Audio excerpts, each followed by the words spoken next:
صاحب کو محدث اعظم بنا دیا، اس کی محدث اعظمیت بھی سناتا ہوں آپ کو برسبیل تذکرہ، چونکہ آگے ہم چلیں گے۔ وہ ناصر کا حوالہ دیا ہے کہ انہوں نے بھی لکھا ہے اس حدیث کو اور صحیح لکھا ہے۔ وہ ناصر الدین البانی کیا محدث اعظم ہے۔ یہ میرے ہاتھ میں کتاب امام بخاری کی الادب المفرد ہے، آپ اس کو پہچان لیجئے، امام بخاری کی الادب المفرد۔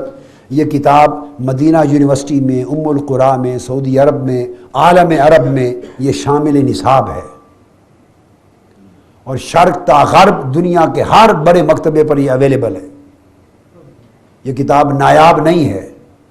امام بخاری نے اسلامک ایٹیکیٹس پر، اسلامک مینرز پر، اسلامک ویلیوز پر لکھی ہے، بڑی اونچے درجے کی کتاب الادب المفرد۔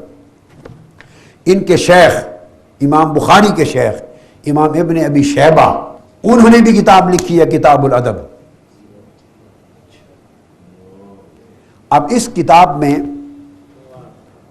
میں نے کیا کیا کہ میں جو نسخہ ملتا ہے شرح کے ساتھ، تخریج تحقیق کے ساتھ، نیا سے نیا، ہر ایک کتاب کا بھی اگر نئی تخریج ہوتی ہے، نئی تحقیق ہوتی ہے، نئی شرح آتی ہے، نئے حواشی آتے ہیں، کام ہوتا رہتا ہے، جو بھی ملے میں خرید لیتا ہوں۔ تو ایک ایک کتاب کے کئی نسخے، نئی تحقیق، نئی تخریج اور نئی شروع کے ساتھ ہمارے پاس ہوتے ہیں، یہ طریقہ ہے۔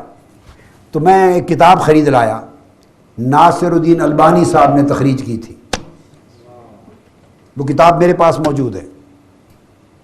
میں نے دورہ صحیح مسلم میں دکھائی تھی، کیو ٹی وی پر چل چکا ہے، وہ کینیڈا میں پڑھی ہے، اس وقت میرے پاس نہیں ہے، تو میں نے کتاب کے صفحے بھی اور کتاب ساری پوری دنیا کو دکھائی تھی، وہ کینیڈا میں ہے۔ کیا ہوا، اچانک نظر سے کتاب گزری تو دور سے میں نے دیکھا تو میں نے سمجھا الادب المفرد ہے، لکھا ہوا تھا الادب المفرد۔ وہ میں نے خرید لی، 3 جلدوں میں تھی، شرح تھی، شرح کا لفظ میری نظر سے گزرا، میں نے سمجھا شرح الادب المفرد ہے، کہ کسی نے الادب المفرد کی شرح لکھی ہے، چلو نیا کام کیا، محنت کی ہے۔ کتاب میں نے خرید لی، میرے پاس ہے، 3 جلدوں میں۔ جب اس کو دیکھا تو اس کی تخریج محدث اعظم انورٹڈ کوماز میں ناصر الدین البانی صاحب کی تخریج تھی، ہر کتاب پر تخریج کر دی ہے انہوں نے۔ اور اہل سنت سوتے رہیں گے، یہ صرف فتوے لگاتے رہیں گے، اپنے سنیوں کو سنیت سے خارج کرتے رہیں گے، الا ماشاء اللہ، الا ماشاء اللہ، ہر ایک کی بات نہیں کر رہا، یہ یہی کام ہی کرتے رہیں گے، اور دوسرے دیمک کی طرح کھا گئے۔ اور میں تو کبھی درد کرتا ہوں کہ 50 سال کے بعد سوچو حشر کیا ہوگا عقیدے کا۔ یا آپ شکر ادا کریں اللہ کا کہ اس نے اس زمانے میں، صدی میں تحریک منہاج القرآن کو پیدا کر دیا، اور اللہ کی رحمت ہو گئی، اللہ کا فضل ہو گیا۔ تو ناصر الدین البانی صاحب نے تخریج کی۔ اب یہ کتاب جو امام بخاری کی ہے، اس میں الادب المفرد نے امام بخاری میں اس کتاب کے اندر 1322 احادیث جمع کی ہیں، 1322 احادیث امام بخاری نے جمع کی ہیں۔ اس کتاب کا آخری حدیث نمبر باب لا یکن بغض کا تالافا، یہ آخری باب ہے، باب نمبر 644 ہے باب نمبر، مگر احادیث 1322 ہے، آخری حدیث کا نمبر 1322 ہے۔ اب میں نے جب وہ کتاب کھولی، ایسے ہی نظر دوڑائی، امام بخاری کی کتاب میں سے البانی صاحب نے کوئی تقریباً 400 حدیثیں نکال دی ہیں۔ امام بخاری کی کتاب الادب المفرد میں سے تقریباً 400 احادیث نکال دی ہیں، اتنا ہی نمبر کم ہو گیا، وہ 800 اور کچھ نمبر بچا۔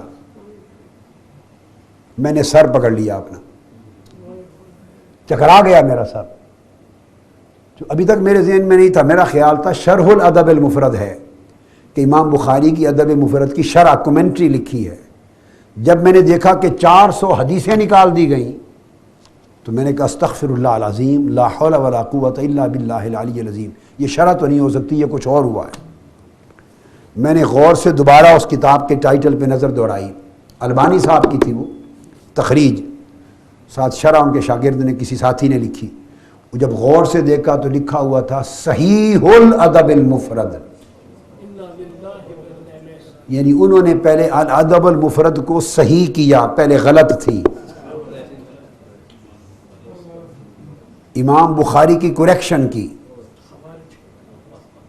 امام بخاری کی کریکشن کی، یعنی اس میں پہلے موضوع، ضعیف اور معاذ اللہ سب رطب و یابس جمع تھا، موضوع اور ضعیف جمع تھا امام بخاری میں۔ اب انہوں نے اس کو لکھا کہ یہ الادب المفرد امام بخاری نے لکھی، اب میں اس کو صحیح کر رہا ہوں، یعنی جو غیر صحیح حدیثیں تھیں، موضوع اور ضعیف وغیرہ، وہ سب نکال دی ہیں، اب میں نے صاف ستھرا پاک کر دیا ہے۔ اب یہ الادب المفرد صرف صحیح احادیث پر مشتمل ہے جو امام بخاری نہیں کر سکے۔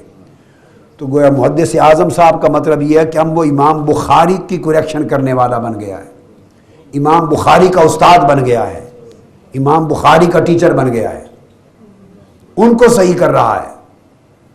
تو خدا جانے بقایا کیا بچے گا، اور اگر یہ عمل جاری رہا تو 50 سال بعد کیا ہوگا؟ اگر ہر کتاب کو صحیح کرنے لگ گئے وہ، تو کیا بنے گا؟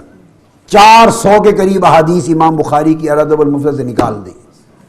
پھر میں نے صرف نمونے کے طور پہ دیکھا، مجھے سمجھ آ گئی کہ کیا کیا نکالا ہوگا۔ جو حدیث ان کے عقیدے کے خلاف ہوگی وہ موضوع ہے، وہ ضعیف، اس کو نکال دیا۔